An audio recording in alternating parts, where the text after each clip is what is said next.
Let's try a whack-a-mole jazz edition. Those of you who've been around, whack-a-mole is 5 random picks.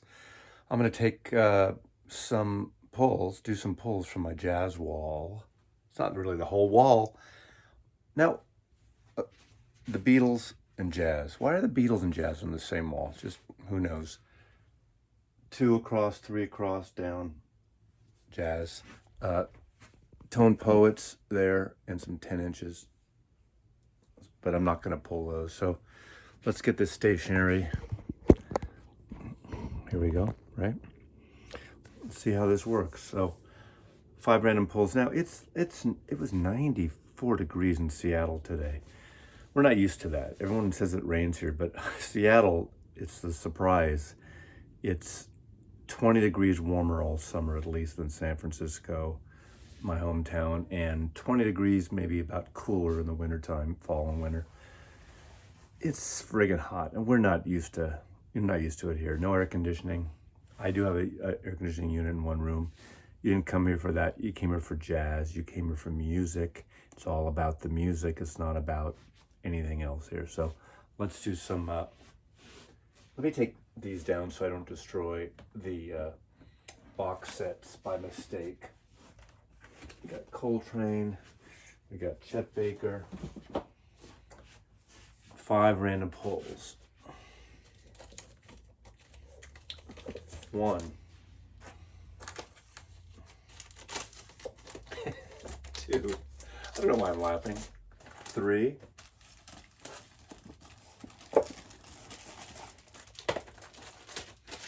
4, and 5.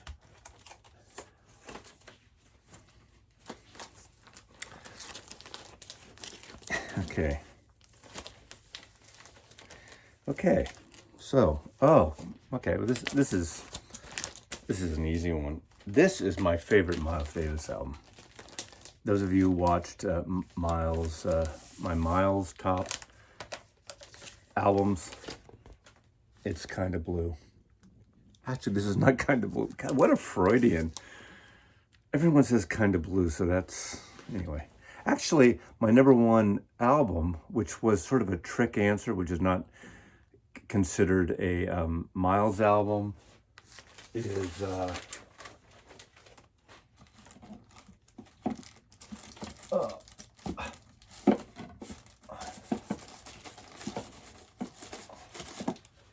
Why is it up there in A? Because it's something else, Cannonball Adderley. This is a Music Matters jazz version of this. Now, some say this was kind of really a Miles-led piece. I don't know, you jazz aficionados would know that better than I would. But I just love this record. This is a really great record. For those of you who don't follow jazz or into jazz, I think there's a Blue Note Classic version of this, which is great because that's $22, $24, whatever. Highly recommended. If you're not into jazz, check it out. So something else, Cannonball Adderley with Art Blakey, Sam Jones, Hank Jones. What a wonderful record. I love this record. It's easy, it's accessible, but that doesn't take anything away from it at all. So that's your bonus thing. But anyway, I said In a Silent Way, the second great quintet. I love this record because this is before he gets into Bitches Brew. So this is that step. John McLaughlin's on it. No, he's not. Yes, he is. God, I'm talking to myself here. I can't take this heat. This is, I mean, you guys in Texas, you guys in Phoenix, you guys in hot weather. It's when you're a San Franciscan or a Seattleite, this is bullshit. Okay, Wayne Shorter, of course, Miles, Herbie, Chick Corea's on here as well. Tony Williams. Oh, Tony Williams. I've said this before on my channel. At least I got to know Tony in the last 10 years of his life. And what a gentleman, really, and what a great artist. And since the Beatle wall is next to the jazz wall, I will throw this out. I had conversations with Tony Williams about Ringo Starr. And I don't even think I brought it up. Everyone thinks I always bring the Beatles shit up, and I don't. Tony really loved Ringo's playing as a drummer. Just let throw that out. That's a fact. I was there. That's a fact, Jack. But this is like what a great album. This is that bridge album, in my opinion, where it kind of before the Bitches Brew. And I love Bitches Brew. I couldn't handle Bitches Brew in 1970 when I first got it. It took me 3 more years to get it. I went back years later, and this album to me is that perfect bridge. It a fusion and little funky, but little just, oh God, Joe Zawinul's on it, I believe. Yep, Dave Holland on bass. I mean, anyway, great record. Doesn't have the okay, Wayne Shorter's on here. See, I'm exhausted. So, what can you say now? Okay, Herbie Mann. I like Herbie Mann. All these jazz posers and freak people don't seem to like gravitate to Herbie Mann. I think ever since he did that album with his shirt off, with his hair chest. I have that album, chest hair chest hair, and his flute. That, oh my God, what were they thinking that? But it's become sort of a joke record. But I like his Atlantic records, and I think I think it's really interesting, and it's like, it just seems like kind of party stuff. Is this 1970? I'm thinking, what year was this album? You know, I can't say much about it. All I say is this is produced by Tom Dowd, and in my opinion, you know, Tom Dowd's an amazing producer, but a lot of his records don't sound really good. You know, for some reason they don't. But having said that, let's see. I don't know much to say about this record. We got Herbie Mann, we got Dave Pike, we got Attila Zoller, Willie Bobo. I saw Willie Bobo years ago too. On percussion, of course. Kind of this is in a way a groovy soul thing. He really got into that late 60s, early 70s groove, like cool hipster thing, you know, not bachelor pad music stylings, but there's something about Herbie Mann that is groovy. It's like, you know, he hung out on Playboy After Dark with Hef, right? Don't you think? He probably had a smoking jacket too. And that flute. But look at this. I keep thinking of groovy Hepcat when I think of Herbie Mann. Now, this is a good example of Mazzy deflecting, because I don't know anything to say about this record, but this is for entertainment purposes only. So just enjoy yourself. I have not had any cocktails tonight, and I don't smoke dope or anything. I'm just exhausted from this heat. Okay. Next, Porgy and Bess.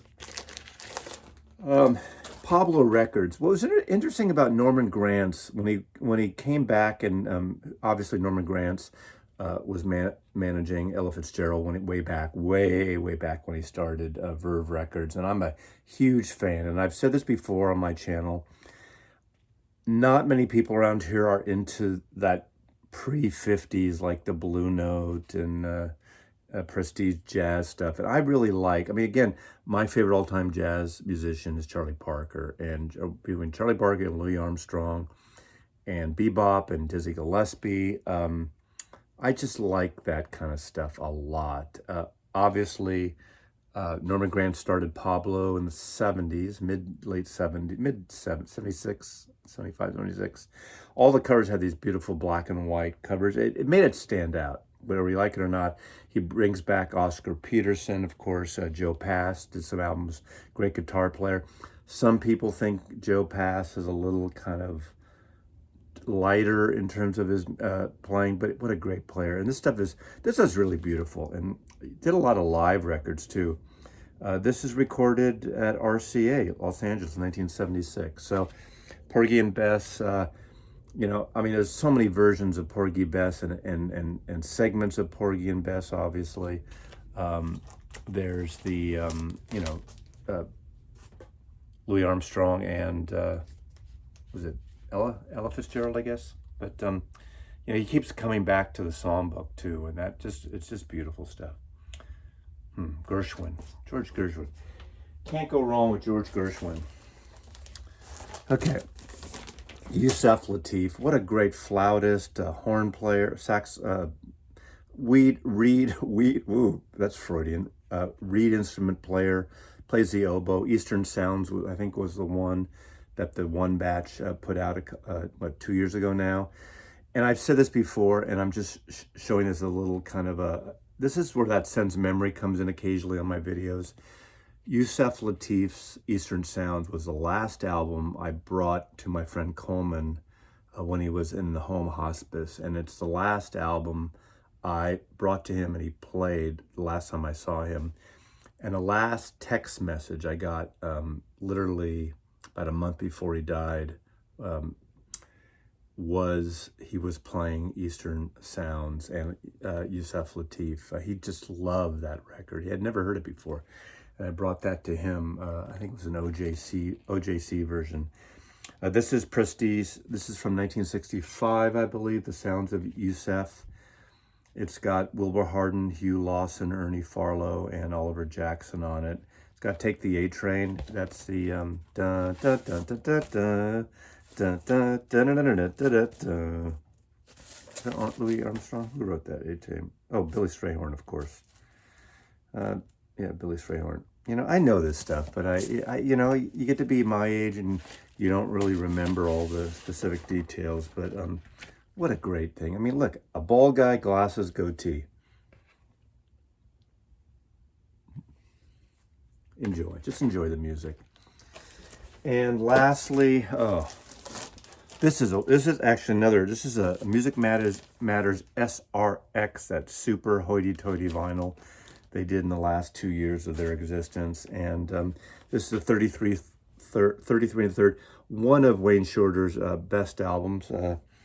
That's Wayne's wife at the time. This is a gorgeous album, Speak No Evil. It's got Ron Carter, Elvin Jones, Herbie Hancock, and Freddie Hubbard. Kind of a variation, except for Elvin Jones on drums, almost like the quintet, right? The second quintet. You only got Tony here, and you got Freddie Hubbard sitting in for Miles. Not really sitting in, but you know what I mean. You get it. In fact, another album I should show you here. Where's Herbie? Herbie.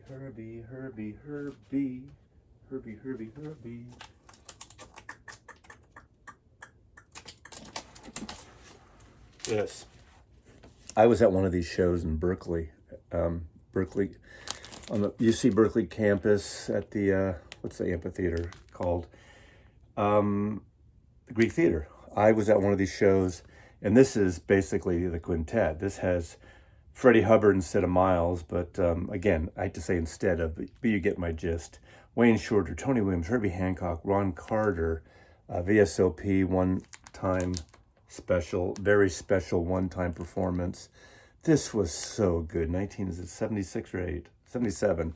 I went on every year on the outside of that. So, but I feel very fortunate to have seen so many great jazz shows in the 70s in San Francisco and beyond. But every song on here, every tune is written by Wayne Shorter. What a great composer.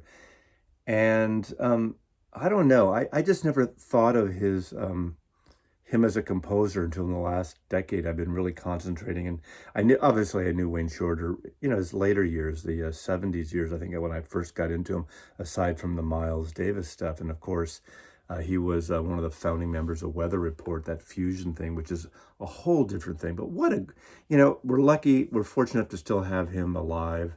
And if you've seen the Miles documentary, I guess, he's in that. He's just so amazing, and he's someone I wish I had met.